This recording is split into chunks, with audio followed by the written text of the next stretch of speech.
9:30. We're going to go ahead and get started because if you saw the News You Choose yesterday, then you know that we are also going to host our first general membership PTO meeting this morning. So we hope that we'll get a chance to see you there.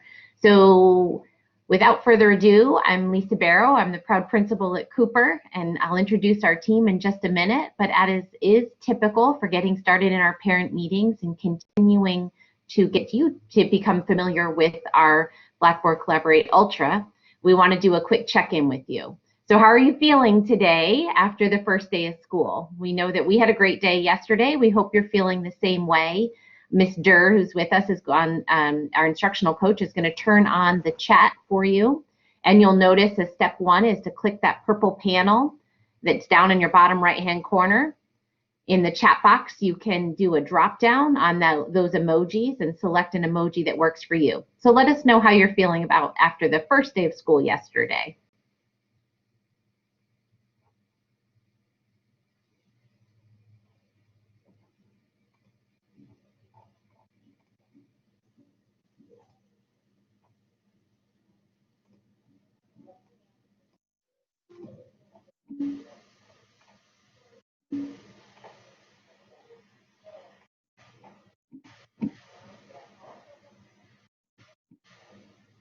I see our own staff with the smile faces. Great, a lot of positives out there. Keep those coming. Double positives. Ooh, someone even found how to make yourself smile down in your underneath your status and settings. Nice work. Oh, a little bit of a snoozer, or hopefully it was tiring. Maybe you're retired. Celebration, getting kids back into school. Well, thanks for that. We certainly had a great day here. We actually wondered this morning, I think Mr. Rath picked up the phone to make sure it was still working since it had been quiet for a little while. And so I think our students have successfully joined their second block this morning, and even now moving into block 4. So we're excited that the day has started off great and that yesterday went really well. So I want to reintroduce who's with us this morning. Again, I'm Lisa Barrow. I'm a proud principal. Mr. Rath and Miss McLaughlin are with us this morning. They are our 2 assistant principals, and Miss Scabis is our director of student services. So I want to thank them for joining us this morning. Additionally, Mrs. Dorman, she's actually not with us this morning. She's joining some students to do some technology troubleshooting in the block 4 this morning. Great opportunity for her to connect with kids and make sure that they have access to the technology they need. So she's not with us today, but she is someone that we don't want to forget. She is certainly behind the scenes working tirelessly around the clock to ensure that our students and our staff have all the access they need to the technology for their classes. Miss Durr is with us this morning. She's our instructional coach at Cooper, supporting building the capacity of the teachers in our school. And the highlight of today, and from our counseling department, is Michelle St. Germain. She's one of our school counselors, and she's supporting 7th grade and students with the last names L through Z. And she's going to walk us through our session today that's focused on adolescent growth and development. So without further ado, I'm going to turn it over to Miss St. Germain to present for today. And for those of you that are not able, friends that are not able to join, we'll get this recorded and posted on our website for later. And our link is open for the PTO meeting. I hope to see all of you there. Thanks, Ms. St. Good morning. I'm Michelle St. Germain, one of the counselors, and we love to start the year talking about adolescent growth and development and give an overview of the physical, social, emotional, and cognitive growth that you either have started to see or are going to see very soon.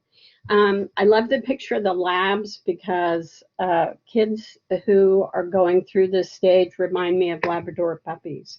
And I'll expand on that in just a few minutes. So first thing I want to do is I just want to bring up, there was a psychologist named Erik Erikson, and he talks about the different stages of life from birth to death. And each stage has a job, has a responsibility, has a sole purpose. And the sole purpose of children, our children between the ages of 12 and 19, is to develop and acquire, solidify an identity. And so a lot of what we see in the next few years is going to be about kids changing identities like they change clothes. And you'll see a lot of that. And hopefully it won't be too painful for all of us. If you've been through this before, then you have an idea. If this is your oldest, you're in for a ride, a fun ride. You know, we at the middle work at this age because we love this age group. Kids are fun and they're interesting, and they change all the time, and they're so real. We love it. So again, according to Erikson and his psychosocial stages of development, this is their job. It's a daunting task to create an identity, and it can be as difficult for the families as it is for the kids. But know that when they get to this stage and when they begin, they have successfully completed prior stages. Kids and adults, we don't move on to the next stage until we're comfortable where we are. So if this is beginning, that says a lot about you and them, that they're ready to go. So the first thing I want to talk about is the physical development. You know, and I think you probably know this, when babies are in the womb, they grow from the inside out. You know, we hear the heartbeat right away, and it's very exciting, and we see the organs, we see that little heart even in an ultrasound. And we can see all of that before the limbs are fully developed. One thing I did not know until I started teaching some classes is that in adolescence, growth works the opposite way.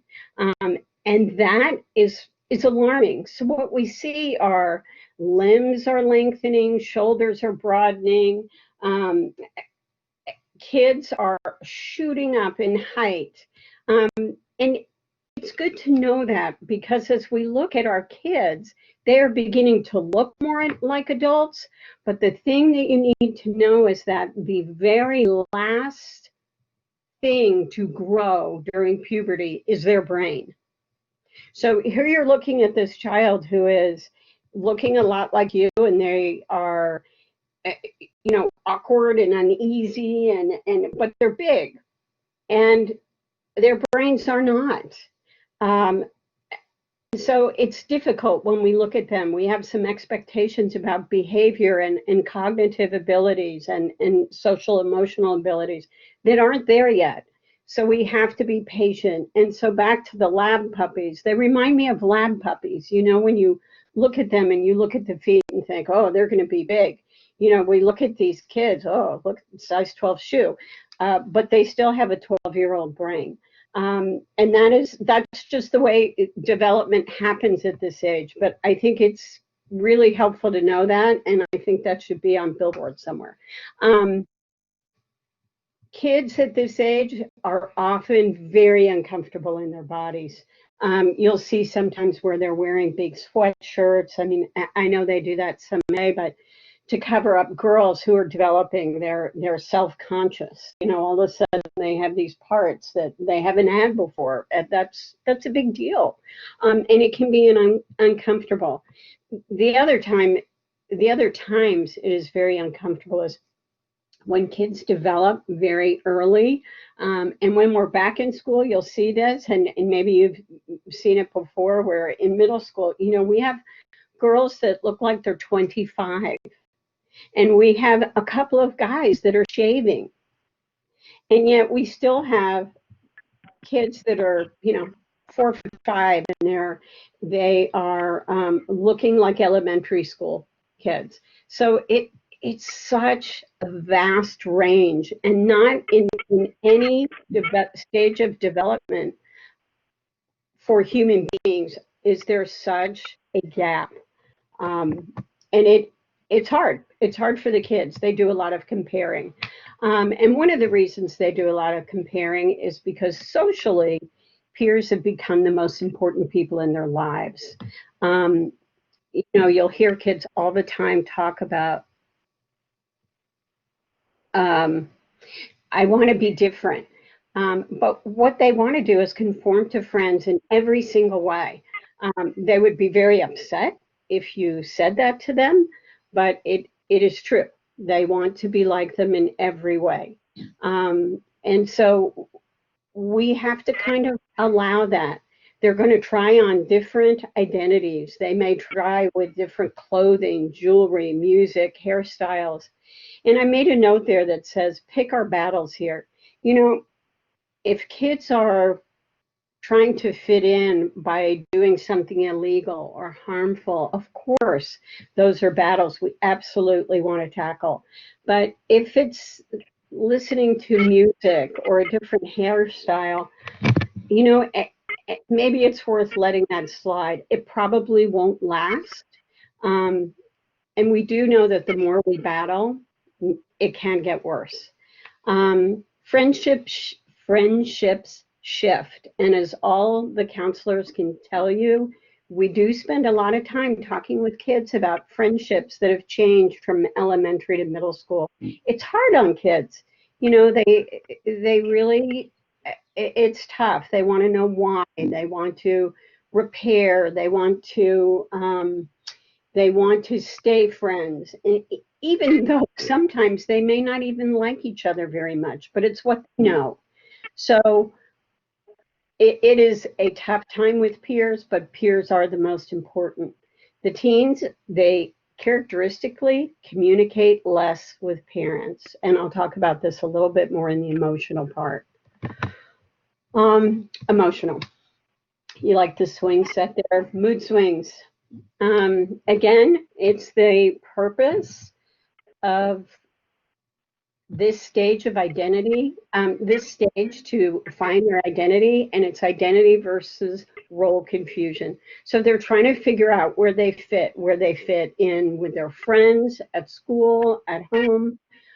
It's really important work that they're doing, and it sets the tone for their lives. So there will be moodiness. Kids this age can be extremely sensitive.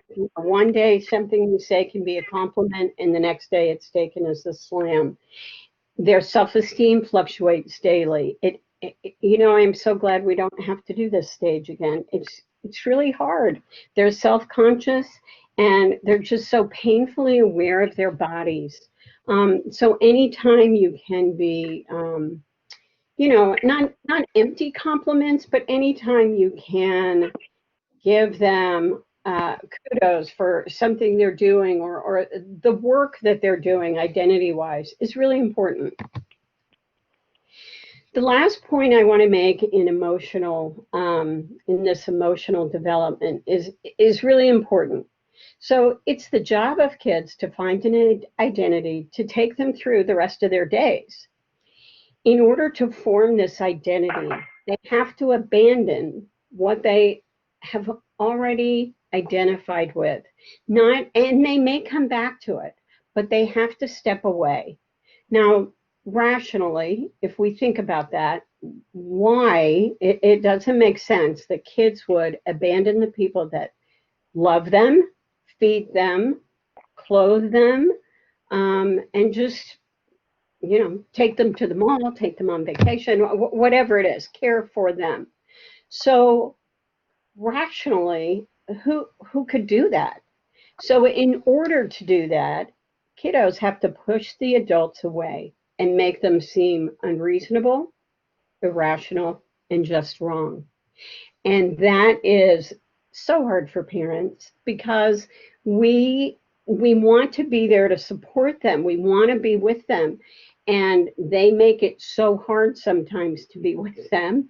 And all of a sudden, things that were perfectly routine and acceptable, even enjoyable in your household can become annoying. That was a favorite word. I have two sons, and that was a favorite word. Everything was annoying. But the only way they can effectively and rationally separate themselves is to make it seem like there's something wrong with their parents or siblings and teachers. You know, the eyes rolled up. I think the picture there says a lot.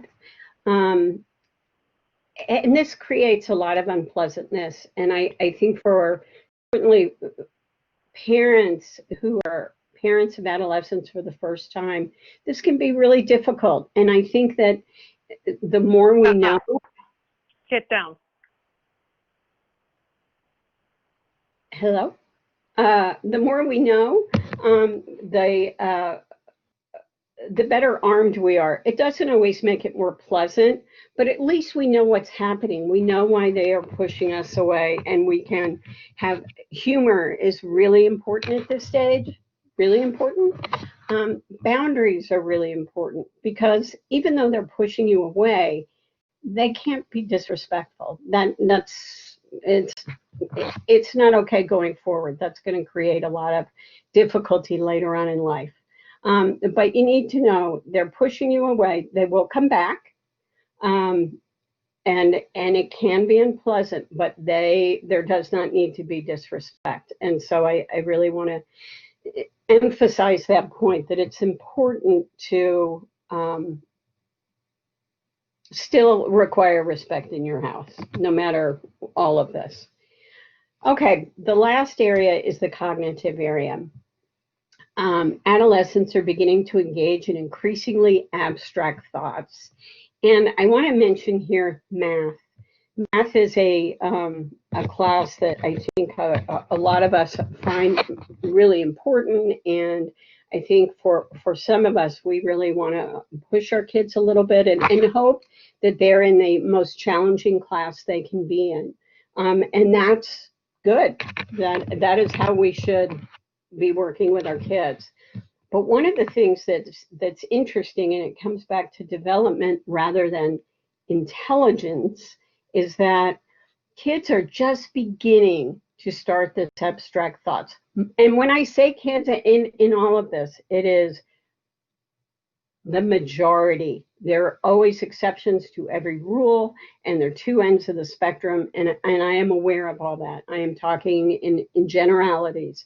So for most kids this age, they are beginning to comprehend and figure out abstract thinking. It's beginning to make sense. They have come from a very concrete way of thinking.